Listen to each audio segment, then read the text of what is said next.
Welcome back, lads and ladettes, to episode 78. Dude, I was looking at our analytics. We have currently, I think we've reached over 40 countries now. Nice. And we are so close to the ever elusive 20,000 total streams. I think we're at like 19.8 something, or like we're close. We need to have like a celebration of sorts, or maybe we'll have a live Instagram live for when we're approaching it. But you know what's gonna happen? We'll track it. We'll refresh it, and we'll be like have our like non-shaven beards after like 3 days of sitting there watching it slowly tick up. Yeah, not sleeping at all. But you know what's gonna happen is we're gonna end up like on a live, and it'll be going for like 2 hours or something, and we're just slowly ticking up, and then we're just gonna sit at like 19,999 for like another hour. We're just gonna be sitting there waiting. Like, okay, come on, can someone play it, please? Like the live is gonna be just like our like basement ceilings as we just game together, waiting, and like we're gonna miss it, and it's been too long. Yeah, like it happens. Someone's in the chat. They're like, "Hey guys, you hit 20,000 20 minutes ago, by the way." Like, oh no, yeah, it's gonna happen. Well, that'd be the way for us to do it. Yeah. Oh, okay. Thanks everyone for coming. That's it. So fuck, how do I close this thing? Yeah. Yeah. That's we gotta do a live stream though. I think that'd be great. Yeah. 100%. We could get like our day one listeners on. Yeah. We'll have people filter in and out as the episode goes. Our old guests here and there. Yeah. We'll make a spectacle of it. It'll be a big thing. Yeah, that'd be hilarious. I think that'd be awesome. Good stuff. Yeah. Well, it's currently May 9th, and it's Mother's Day. You guys will probably be listening to this on the Monday, so tomorrow, but it's Sunday for us, so as we record.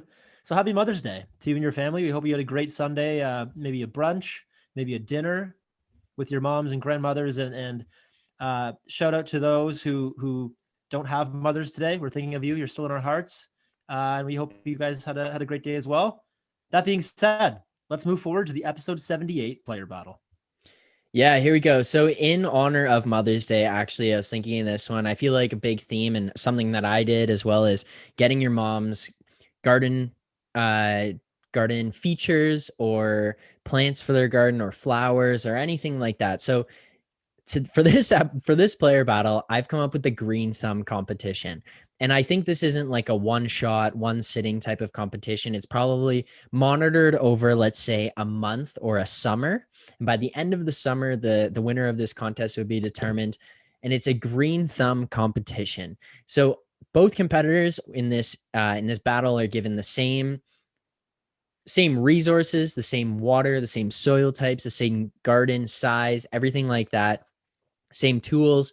And they have to grow the best garden they possibly can. And I'm thinking of it like a best chef type competition, where like everyone's given the same resources, but you can all make your own dishes, or you can use whatever ones you'd like out of that thing. So like you could get a bunch of vegetable seeds. You could get a bunch of plant seed, like flowers or that kind of stuff.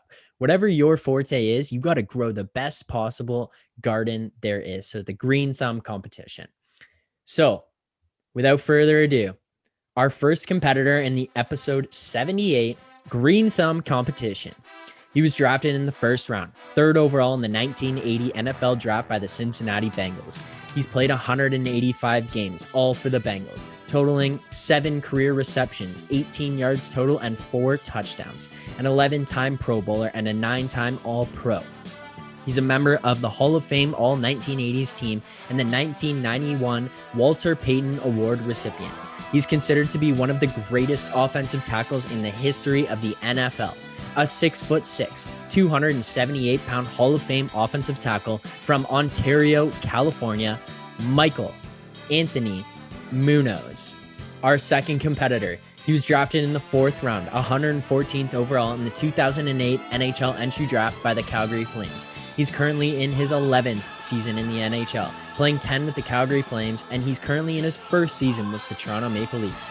Over his career, he's totaled 49 goals and 231 assists for 280 career points in 688 games. A 6'1", 183-pound defenseman from Chatham, Ontario, Thomas James Brody. So, Magee, green thumb competition. TJ Brodie against Anthony Munoz, one of the greatest offensive tackles in the history of the NFL. Who do you think takes this one? Man, am I the only one who thought TJ Brodie was a lot heavier than 183 pounds?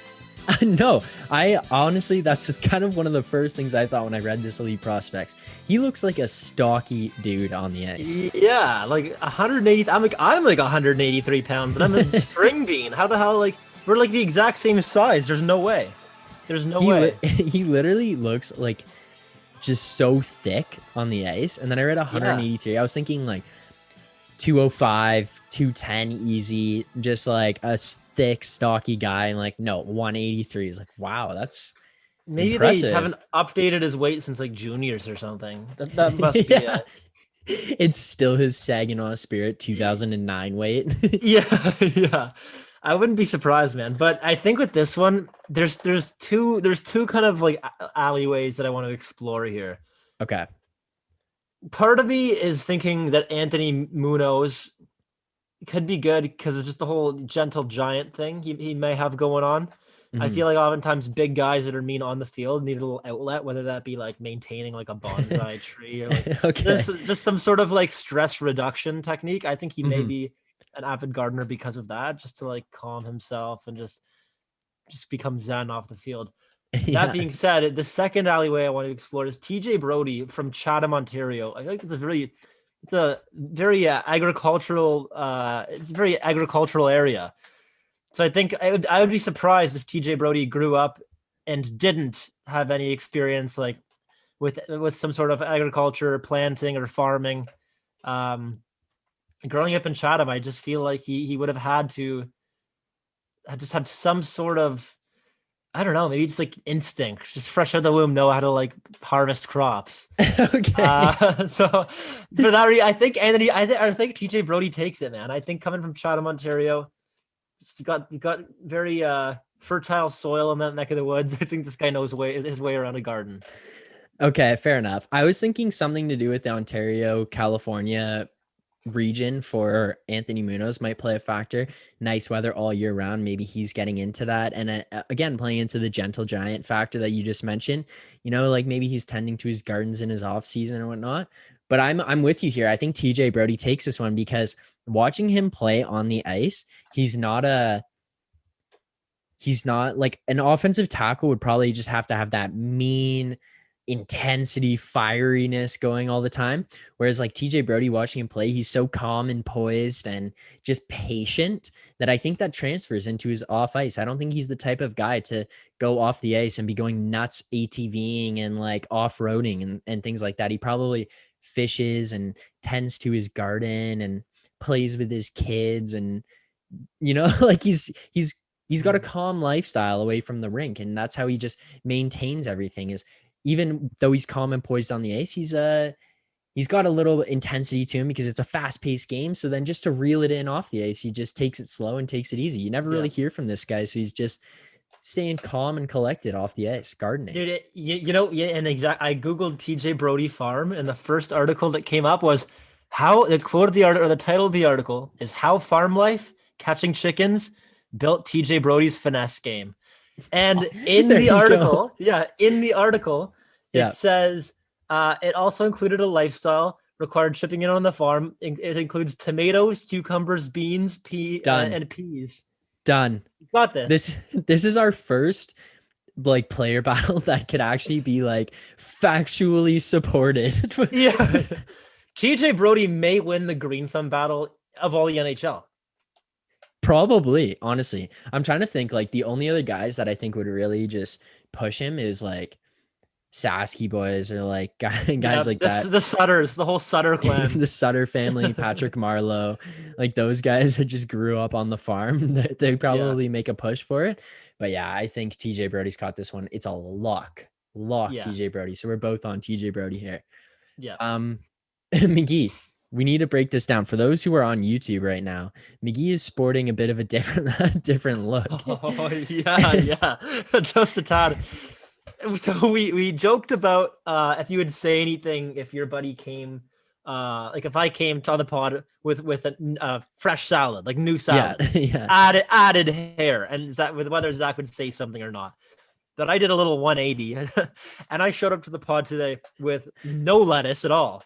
Like complete, like almost bald. Like kind of got the fade going on the back. I'll turn around for the YouTube. It's essentially bald back there. yeah, you got that bald ass fade, brother. yeah. I let it go bald fade. So I showed up and I told Zach on the way home, I was driving home today, and I'm like, man, I got a surprise for you when we get on the pod. And I get on and he just hand right to the forehead, like, oh god, like hey, but like so I didn't do that because it looks bad. Like that's not why I was doing it. Yeah. it looks good. You look good, Magee.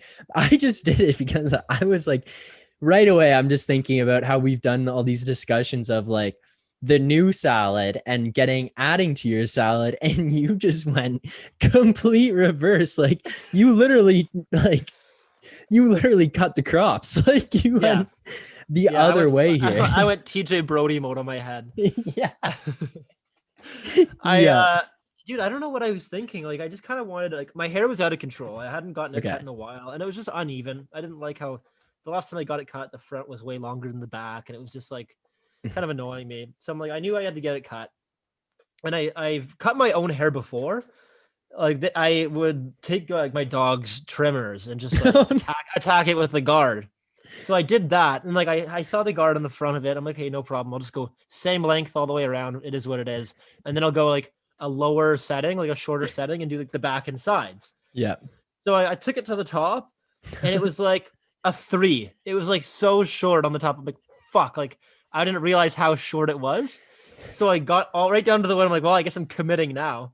So I basically did like a 3 on the top and a 2 on the sides, and it looks like it was okay. It was okay, but I was like visiting my girlfriend and her parents. I'm like, okay, this is like, it's unacceptable. Like, if I'm going this short, I got to get it like cleaned up and make it look nice. So then I called like my buddy who cuts hair, does a really good job. Nico the barber, for anybody who wants to shout out Nico the barber. Yeah, shout out Nico the barber. And I'm like, man, like help me. And he's like, what, self-cut? I'm like, yeah. So I show up, this guy fixes me up nice, gives me a good lineup, and gives me a nice like bald fade. So I feel a little bit more confident. You got a bald ass fade. yeah. I feel a little bit more confident in my hair now, but it'll grow back. Yeah, you look good. Yeah, thank you. It's one of the first. It's the first time I've ever been lined up in my life. So it's a weird experience. Got that nice warm face cloth on there too, and I was getting. Oh, yeah, great. Good service. Good service all around. Shout out Nico the barber.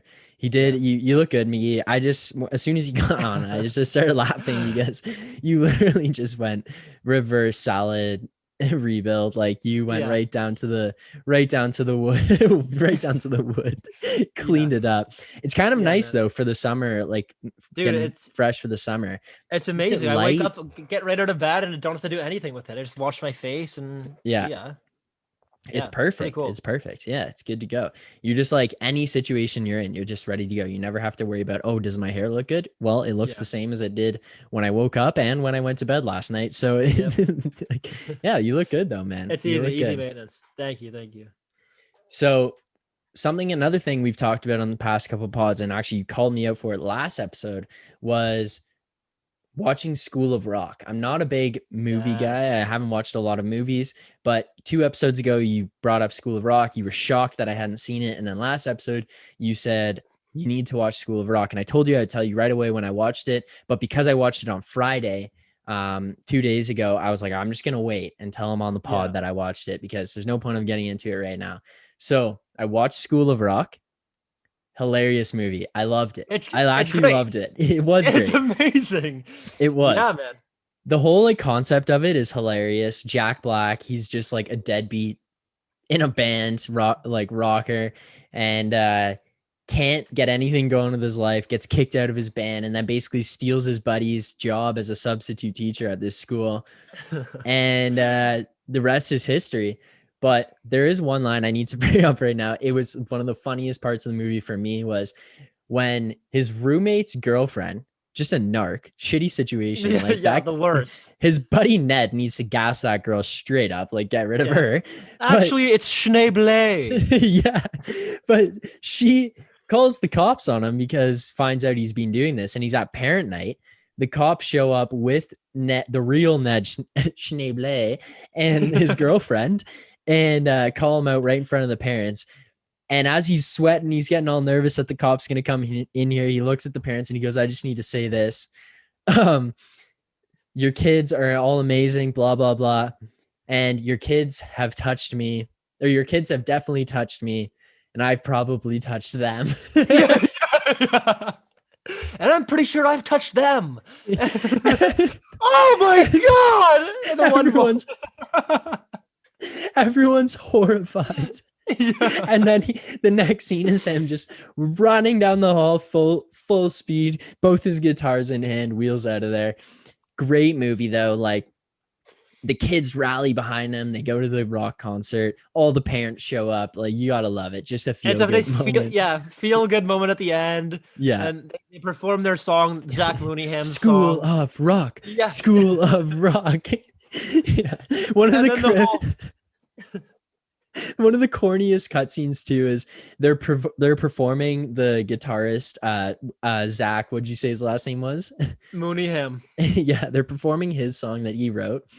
And the guy who's on the keyboards, his dad, taps Zach, the guitarist, on the shoulder, and he goes, "Your kid is really talented." This is like mid-song, and he turns around and he goes, "Thanks. So is yours." And then it just cuts back to the band playing. Dude, like, I love it. So corny, but one of my favorite things is how Spider, that like weird guy with the long hair and just the leather sleeves. Yeah, like he's like trying to wheel the principal. He's like, I'm actually the principal of the band. Oh, that's hot. Like, you're hot. Yeah. It's warm. It's warm. Yeah, that's what she says. She's like, oh, you're warm. It's warm. Yeah, it was so funny. Overall, great movie. That role was like actually made for Jack Black. Like, the movie was written with him like in mind as the lead. He like, didn't even have to audition his movie. So it just works, man. It works on so many levels. Like, it's just a great feel-good movie. I've probably seen it 100 times, and I'll watch it 100 times more. Yeah, it's one of my all-time favorites. Like, I honestly, I don't think there's anything wrong with that movie. No, I loved it from start to finish. It was a great movie. But Magee, you're 1 for 1 on the movie recommendations to me right now. So here's my task to you. What is the next movie that I haven't watched? And we can obviously go through and I'll tell you whether I've seen it or not, but that I need to watch for an upcoming pod. It may not be for the next one, but at least within the next 2 weeks that I will watch at some point. What movie do I have to watch? What do you look at? Like, what are you feeling? Typically I roll with like a comedy type movie, sports, action, that kind of thing. But honestly, man, I'm trying to open my horizons on the movie front and watch anything and everything at this point. Because I don't really watch movies, and I haven't really watched movies. So I'm really far behind. The amount of people who are like, oh, what's that movie with? I'm like, dude, yeah, wrong person. Like, I couldn't tell you. Okay, if you like sports movies, watch a movie called Radio. Radio? Yeah, it's with Cuba Gooding Jr. And he plays like a developmentally disabled man who helps out with the local football team. You'll see. Like, that's all I can say without giving it away. Okay. But it's a great movie. It's a roller coaster of emotions, but it's also it's a sweet movie. Okay, Radio, Cuba Gooding Jr. That's the next movie that I'm gonna have to watch. I don't know. I'll try to watch it for next episode. We'll see what happens, but at least within the next like 2 weeks, I'll watch it at some point, and I will give you an honest review for the people, because I don't want to be out here steering the people wrong either and just saying, yeah, good movie when I don't think it's a good movie. So I will give honest opinions on this, but yeah. Thumbs up to the Jack Black School of Rock. Great recommendation on your part. 1 for 1 thus far, and we'll keep track of it as it goes along. We'll keep my record. We'll keep like a little tally of how Magee does on the recommendations. How many wins and losses? Yeah. We'll give like OT loss, like pretty good, but like not the best overtime loss. Yeah. Yeah, cool, pretty good. Yeah, I'm looking forward to that. I like that little man, I got movie recommendations out the ass. So I watched too many movies. Okay, so that's good. We contrast there, and we can you can keep recommending them to me as we go forward here. But let's get into some sports here, not necessarily in terms of the play of the sport, but I want to know if a scenario has ever happened to you similar to this, and if not, we can just break this whole thing down from start to finish. But this weekend, there's a PGA Tour golf tournament going on, and essentially after Friday, there's cuts, and if you don't make the cut or like hit in within a certain or score, within a certain range, you're out of the cut, and you don't play Saturday, Sunday. Mm-hmm. Polarizing player here, Bryson DeChambeau. After Friday, he thought he was far out of this tournament. He kind of was. He was tied for 74th, not looking to make the cut. Like, pretty much you have no shot. Like, a miracle has to happen. So I think that the tournament was in Carolina somewhere. So it's not like it was like too far for him, but like he flies back to his home in Dallas, Texas on Friday after the tournament. He leaves tied for 74th. He lands at home in Dallas, tied for 64th and looking to make the cut. So this guy ends up actually making the cut, and he had flown home, and he posts like this jokes video being like, at home working out, gonna be back for tomorrow's round on Saturday. And people were ripping on him, being like, did you really fly home just to work out? Like, ripping on him for this. And he's like, yeah, I literally thought I didn't make the cut. But yeah, has any situation ever happened to you? Because I was trying to think if anything happened to me, and I can't, but where you thought maybe your team wasn't going to make something and you guys basically pulled out and like called it quits and then ended up coming back? You know what? I do have a little story like that. It's about the Bill Carruthers 2014 OFSAA Champions. Okay. There was a time where we thought we were down and out when management got on our case about a certain Twitter account that we were operating on the side.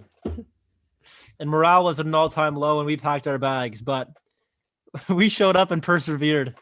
And we had our horses really came to work at St. Andrews College to bring us home that gold. And I think that's the goal. I don't know. That's an opportunity that I've been a part of that's been the closest to a Cinderella story. Okay. So we need to provide some context here. So in high school,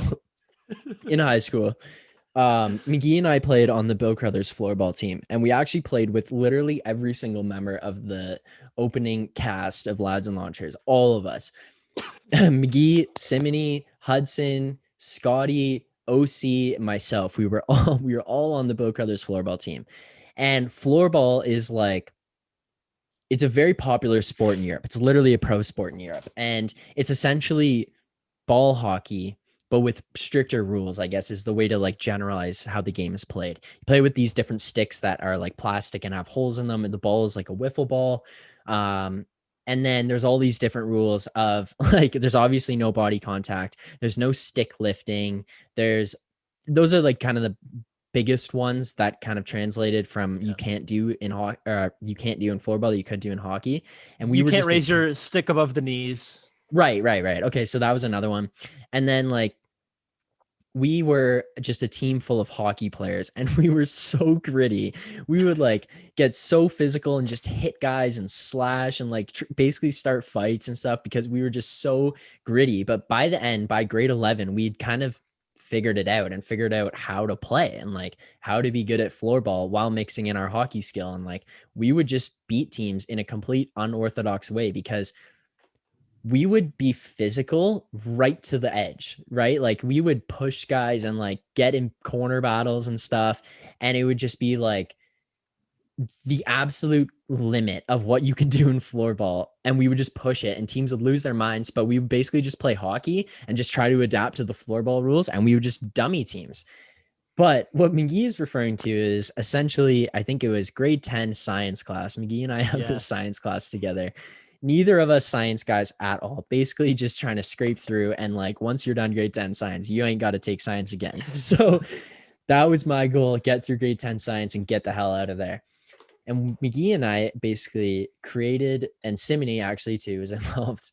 We created a Twitter account, and it was a mock Twitter account of this guy who was like a minor hockey scout for OHL teams. I don't know if we should say his name. Let's not say his name, but like it rhymes with John Javorjun. Okay, so we made a Twitter account, kind of how his name was, but switched. and it was called Lean Safortune. And we flat out just Googled man smiling and made the Twitter profile this guy's face. It was just straight up from Google. If you ever just go on Google and you search man smiling, this guy will come up. A picture of this guy will come up.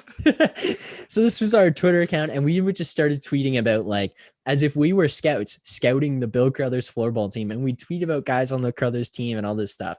We would go to tournaments, and, like, honestly, it's talk about the local now, eats. Like, we talk about the local eateries that we visited, like our imaginary scout visited.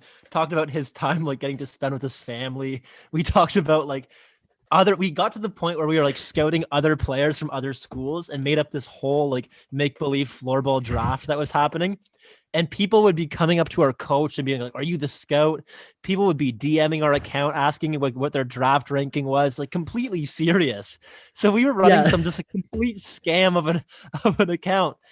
There was this, like, floorball blog called OFSAA that had, like, 30,000 followers. An international floorball account. It was an international floorball blog. And they reached out to us and they wanted to feature us in, like, an article about how we were growing the game of floorball in North America.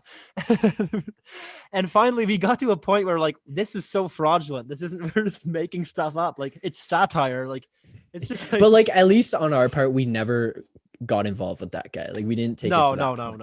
And keep in mind, we are grade 10, 11, and 10 going into grade 11. And we are, like, 15, 16 years old. Like, we are kids. We think this is, I guess, turning 17. And no, 15, 16. We think this is, like, the funniest thing in the world. Like, we are just running with it. We're not really doing any harm because, like, we're not putting people in bad positions or anything like that. So I want to just clarify that we are not like, we were not doing that kind of stuff. But yes, so Magee, continue.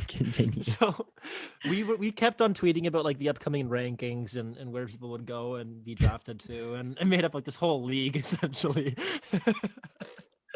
And then it was finally foul. Yeah, it was foul. And then finally our coaches got like, kind of wind of what was happening and our involvement, or, like, our, I don't know, potential involvement with OFSAA and what they wanted to do with our, like, article about our make-believe guy. Yeah, which we weren't gonna do. We didn't engage with. Yeah, didn't even get back to him. Like, whatever. Yeah. So our coach caught wind of it and, like, wanted us to stop. And so he called us in. It was a serious meeting. He literally pulled us out of class in school.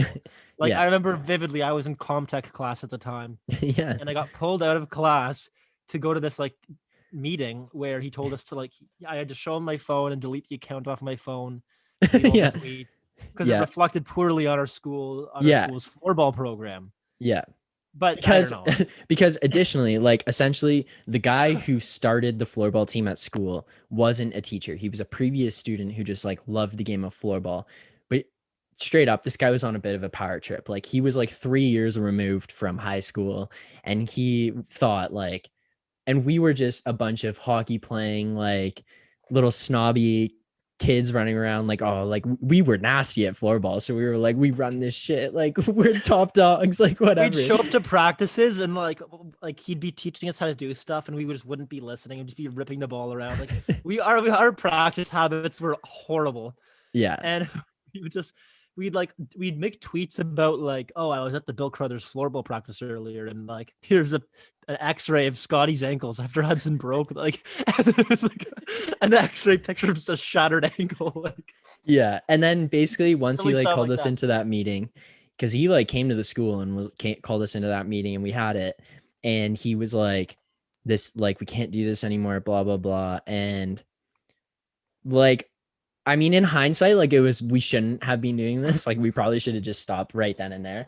But what happened, statute of limitations. It's in the past. We're all grown up now. We know, we're mature enough to know. Yeah. Anyways, basically he was like, called us into that. And the thing was, he, like, he wasn't the greatest, like, teacher, and he would try and teach us all this stuff, and we were like, we're successful as we are, we're just going to keep doing what we're doing. And he had no, like, control. And because he was on a power trip, we just didn't take him seriously. Like, we listened to the teachers who knew nothing more than him. Like, we would listen to them. So essentially it turns into, like, and we'd never tweeted anything about the teachers, but we'd start tweeting stuff like, was at floorball practice and coach, etc., couldn't get a hold of the team this morning. They were running rampant. Like, it was like, looks like the Bill Crothers floorball program is getting out of organization. Yeah. And like, we were like ripping on ourselves, being like, the players can't be tamed, like crap like this. And he got like started to lose it. And then, yeah, that kind of happened. And he threatened to shut down the school, like the program and whatever. And we just didn't take him seriously. And we were good enough that he didn't do anything. But then, yeah, essentially like he threatened to shut us down, and we basically went and won OFSAA. And then he just had nothing to say after. He literally was like, oh, well, what am I supposed to do? Like, these guys are the best team. We got kicked off the team for like a few weeks and then came back to win OFSAAs. Yeah. And then basically the program ended because grade 11 comes or grade 10 or grade 12, maybe. Sorry. And we had guys just like completely not listening. Oh no, I remember. Guys on our team who were like trying out for the Team Canada team, like Team Canada, so going to training camps and whatnot. And then like we just decided to not play anymore. Like we were at a pretty high level of this sport in Canada. Well, I remember one of the final straws too. Like I feel like this story kind of went way off rails, but like one of the final straws for us too was, he like lied to us about this game we were playing against Team Jamaica. Oh yeah. So like what happened was we played an exhibition game against Team Switzerland, and I think we lost in a shootout to Team Switzerland, like the U18 Team Switzerland floorball team. And we're just a bunch of hacks from Bill Crothers playing floorball on the side. And these guys are in a legitimate academy wearing the Swiss national uniforms. And we lost in overtime in the Bill Crothers gym with like crowds going nuts and stuff. We had guys like Kent Nakamichi shooting and doing like hockey moves, like putting the ball in his feet and kicking it and stuff like in the shootout. And then it just progresses to like, he tells us we have this game against Team Jamaica. We hype it up to anyone and everyone we can talk about. We're like, yeah, we almost beat the Swiss national team. We're going to run Team Jamaica out of the building. Everyone's getting hyped for Team Jamaica. And like 10 minutes before the lunch where we're supposed to be playing them, which should have been warning flags for us from the beginning. We're going to play Team Jamaica at lunch. Like what was going on there? But anyways, like I swear to God, it was like 10, 15 minutes before the game was supposed to happen. He's like, sends us an email. Look, boys, like seems like this game isn't gonna happen. Like game was canceled. And then we looked like idiots because we told everyone we're gonna be playing Team Jamaica. And then everyone's like, yeah, it was a fraudulent game. It was never happening anyways. Yeah. And then it just spiraled from there. Like, and no one trusted this guy. No one believed him. No one listened to him. And then basically I remember the team ended because grade 12 tryouts, like we were sending emails back and forth to the coach. The captain of our team, won't say who it was, kind of just started like basically telling him no one had respect for him and stuff. And like, we weren't going to deal with it. And then he wasn't happy. We showed up to a tryout and that said captain like wouldn't participate in any drills. And while guys that were trying out for the team were doing suicides at the end of practice, the captain went over to the side and started firing balls at players while they were running. And then he kicked the captain out of the gym, kicked me, you, OC, Simony out of the gym. And then just like while we're walking out, just looks at Kent. Kent had no involvement. Complete fairness to Kent. He had no involvement in what was going on. And he just looks at Kent and goes, Kent, you two, get out of the gym. Kicks him out of the gym and then sent us an email after and told us we were kicked off the team. And that was it. Bill Crothers floorball program just spiraled out of control after that. And that was, we were good. Heard from. Our high school beat Team Alberta. We were just nail biter with the Swiss team. We played in the intermission of the Canada Cup with like the European All-Stars. Yeah. And slotted seamlessly in. It was like the European All-Stars versus when the OFSAA Champions had like a friendly game.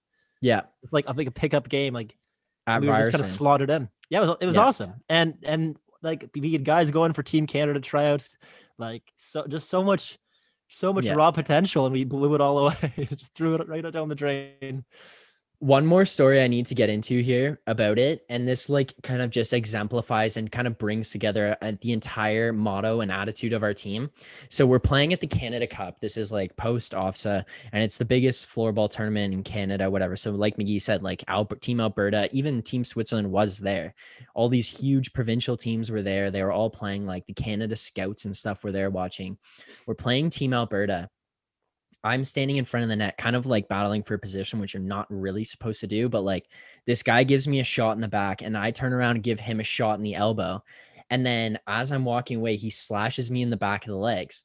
And then I just turn around and just like my mouth, like I would just run my mouth. So I'm just going at this guy, yap, yap, yap. Nothing's happening, whatever. We're going back and forth. That guy picks up the ball in the corner. He's running up the wall. And at the Canada, so in floorball, the walls are like 2 feet high, I would say, right? Maybe like they're styrofoam and they're about 2 feet high. Level height. Yeah. So at the Canada Cup, they have tables set up with official scoring. It goes up live onto the website and everything, like live scoring, play by play. It's all done officially. Like it's huge. This guy is running up the wall with the ball right by the scorer's table. And Hudson was in there yapping at this guy too. As the guy's running up the wall, Hudson comes flying from the other side of the floor and levels this guy into the scorer's table. And then it was like penalties everywhere. Everyone's pushing and shoving and throwing beaks. And it's like such like a polite, like gentleman's sport and stuff. And we were just menaces. But that was like our team attitude was like, you mess with one of us, you're getting all of us. Yeah. We were gritty, just man. Battled. Yeah. But yeah, we that literally was like run the dump and chase. Yeah. Yeah. It was so gritty. Yeah, it was a blast. It was a blast. Like, I don't know if you guys ever want to play floorball. I'm not knocking the sport. Like, it's a very fun sport. It was a lot of fun. Yeah, I have to agree. It was a lot of fun. And we beat Warren Fogle, who's in the NHL, in that OFSAA game against St. Andrews College. So, and we had a female on our team who currently plays for Team Canada. And Warren Fogle, that dick, he's not actually, I'm sure he's a great guy. But there was just a battle in the corner, and he dummied this girl on her team, and she did like a full 360. He threw like a high elbow in, like, caught her in the chin. Yeah. Yeah. Jesus. Yeah, but what a time that man. was. Good reminiscing on that. Yeah. Anyways, one more thing I want to get into kind of before speaking of the NHL. Yeah. Conor Mcdavid, 100 points in 53 games. Magee, is Conor Mcdavid the best player to ever play in the NHL? I don't know, man. Like, I'd say yes. I'd say yeah. I'd say he's the best player to ever play in the NHL. I don't think he's the most dominant, like obviously, but I think he is the most talented player to ever play in the NHL. Just because I feel like he's faster, he's got better hands, better shot than Gretzky did. I think he's the most skilled player to ever play. Not saying he's the most dominant or the best, but he's the most skilled. I think I have to agree with you that he's the most maybe I wouldn't go with skilled as my word. I would go with talented. Yeah, talented. He's the most talented player to ever play. In terms of the things you just mentioned, like I don't want to sound like a broken record, but the speed, the shot, his hands, like tying it all in, he's probably the best offensive player with all those things and like the most lethal to ever play. And then it's just hard because like he's doing this and 100 points in 53 games in the new era where the goaltenders are better, everyone's better. It's hard to say that Gretzky wouldn't have done this because I'm sure era adjusted, he would be as dominant. Like I can't see him not being. I think it would translate. I don't think he'd put up the same numbers, but it probably some insane ones. But it's just hard to say like how dominant McDavid has been or how incredible McDavid has been has just been a spectacle to watch. Like you look at the last 11 games that he's played in, 31 points. And in one of those 11 games, he had 0 points. Yeah. Like 31 points in essentially 10 games. Like there was a spot in the middle there where he had 0, but it's just insane what he's doing to the NHL. It's ridiculous to watch him. He's not the best goal scorer by any means, but one of the most probably the most talented player to ever play in the NHL. It's insane. The only thing I wish which it's obviously we can never get it back, and you can only ever look at it in hindsight, essentially, is I wish we didn't lose those years of Sidney Crosby's prime where he lost it to concussions. He had a couple seasons where he played 50, 40, 20 games, and like his career totals and what he might have done in those seasons would have been off the charts. Like he was so impressive, and he's probably a better two-way player than McDavid. I would say Crosby is. He's better all around, but it would have been impressive to watch what he could have done because he was putting up insane numbers in a dead puck era where it was so hard to score goals. Games were like 2-1, 3-1, 3-2, 1-0 every single night. And he was still putting up insane offensive numbers, and he was so good defensively. It's just hard. Like you can't look at it and say, oh, well, if this, then that, because it's all going to be hypotheticals every time you look at it. But it was just impressive. I think this is something we have to look at and say, wow, we get an opportunity to watch Conor McDavid every single night. We can't take this for granted, because I know that people, especially like you think about our dads, they couldn't watch Gretzky every single night. They would just occasionally get to see what his highlight pack looked like, because not even every game was broadcast on TV. Mm-hmm. So I don't know. I just think it's really impressive to watch. And I think it's something that we can't take for granted while it's here and while he's still in the NHL, because he's an incredible talent. And like we both have said here, like probably one of, if not the most talented player to ever play. Dude, it's pretty crazy. Like, and this is going to be something that, like, I don't know, I'm sure like our future kids will be like, who's like the most dominant guy you remember watching, and be like, oh, McDavid. Yeah. Like, yeah. And you'll show them highlights, something, holy crap, just like our parents showed us Gretzky. Right. And it'll be a similar thing. And I don't know, I think it's pretty cool to kind of see like his dominance right now and what's to come. Like, are we going to see a player like him in the foreseeable future? Maybe, maybe not. Like it's pretty rare. That Connor Bedard kid's looking pretty scary right now, though. Yeah, he does look impressive. It's interesting. Like, it's hard because I feel like a lot of times everyone says generational talent. Like, even guys were saying Rasmus Sandin, generational talent. Like, no, generational talent is Connor McDavid. Generational talent is Sidney Crosby, Wayne Gretzky, Mario Lemieux. Those are generational talents. Like, those guys like that is once in a blue moon they come up. And I mean, they're obviously clearly more common, but like you look at when Crosby came into the league and then when McDavid came in, it's like 10 years apart, right? Mm-hmm. Like you waited 10 years for the next one to come. Even from Gretzky to Crosby, it was like not that long of a time between the two transitioning. Like Gretzky, I think, retired in 98 or 99, somewhere around there. And then Crosby came into the league 05, 06. Well, then when did McDavid come into the league? 2014, 2015? Yeah, 2014 or 2015, yeah. Okay, so then again, like let's say Connor Bedard is the next generational talent. He's going to be coming in 2024, so another like 10 years. Yeah, 10 years. So it's pretty wild. 9-10 years. Pretty crazy. Yeah, it's fun to watch though right now. Obviously, it's getting a little boring with teams just playing 9th, 10th time we've played this team, and you're kind of running out of things going on there. But playoffs are fast approaching. Leafs lock up first in the North Division, so that's exciting. Yeah, and then Austin Matthews 40 goals. Dude, love to see that. The guy's just probably. Here's another one. Is he the best Maple Leafs player in the history of the Maple Leafs? Not yet. What does he have to do to get it? It's too early to tell. Okay. Like I'd say he might be the most talented goal scorer. Okay. But like he just hasn't been here long enough for it to be like solidified.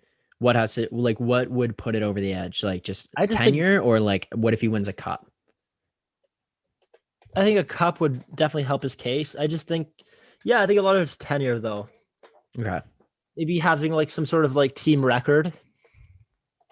Yeah, I think he does. I think he actually is top of. Yeah, he probably has like, hold on. He's probably up there. He maybe has a record, but like there's no way he has like the all-time goals record or like.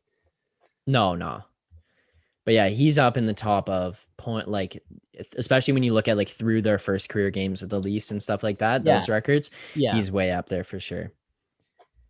But yeah, I don't know, man. It's pretty impressive to watch. There's not really much going on. We're still in lockdown here. Yeah, I'm finishing up my basketball.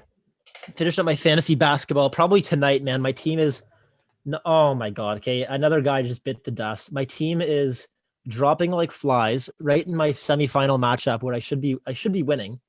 But I had Nikola Vucevic miss a game. I had De'Aaron Fox get COVID. Nice. Robert Williams gets turf toe.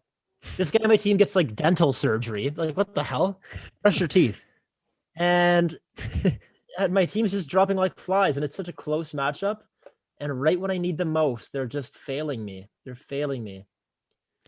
Dude, my fantasy hockey team, I was in like first or tied for first or second the entire season. And then as soon as I started work, I forgot to set my lineups and I just started tanking. I started plummeting and I was like, man, I looked at it the other day and I was like, going to set my lineup. I was like, there's no point at like right now. This is the worst time for me to have forgotten because right this week is the final week, like the final week of playoffs. It's like the championship. I'm pretty sure I'm in like the consolation game. I was like, wow, what a mistake. I was in it all year long, just dominating. And then whoops. Just fell off. Between COVID and like just random injuries, and then also rest games are crazy in the NBA. People just sitting load management. Because. Yeah. What the hell? Just they're trying to tank, and it's just horrible. It's horrible. Yeah. Yeah, I don't know, man. But I think that about does it for episode 78, Magee. Yeah. Yeah. It's been a good episode. It was a good episode, but I loved reminiscing about all the floorball just antics. Jesus, what a time in our young lives. Yeah, we were just some hooligans, that's for sure. But yeah, that was a blast, actually. I wonder how the listeners are going to enjoy that stuff, hearing about our absolute shenanigans when we were in high school, creating fake Twitter accounts and becoming fake scouts and stuff. That was ridiculous, but... If you guys got a story, if any of the listeners have something similar that they did, like a fake Twitter account or something stupid they did at high school, let us know. We'd love to have some lads come on and talk about their experiences running amok. Yeah, for sure. Cool. We'd love to hear it all. Yeah, but yeah, Magee, that's about it for episode 78. Enjoy chatting with you. Enjoy catching up and looking at that brand new haircut you've got going on. You look good, man. Thank you. Like you're gonna need some sunscreen if on your dome if you go outside at all. Yeah, but, you look good. Yeah, I got my first day of work tomorrow, so just working remote inside. So I doubt I'll need the sunscreen, but we'll see. Hopefully things open up again. That's one thing we got to talk about is we talked about before you came on the pod. Just give us golf and an outdoor limit of 10 people and outdoor dining. That's all we ask for. Everything else can stay closed. Yeah. That's what I loved last summer was at the end of the week, battle all week. You get to go and either play a round of golf or just like sit at a patio somewhere outside, enjoy the weather and just unwind, or like sit in someone's backyard and just hang out. Can't happen right now. So that's kind of what we're looking forward to. Yeah, exactly. All right. Well, that's a wrap for episode 78. You guys know the drill. Catch us next week. Same time, same place, same lawn chairs. Cheers, lads and ladettes. Cheers.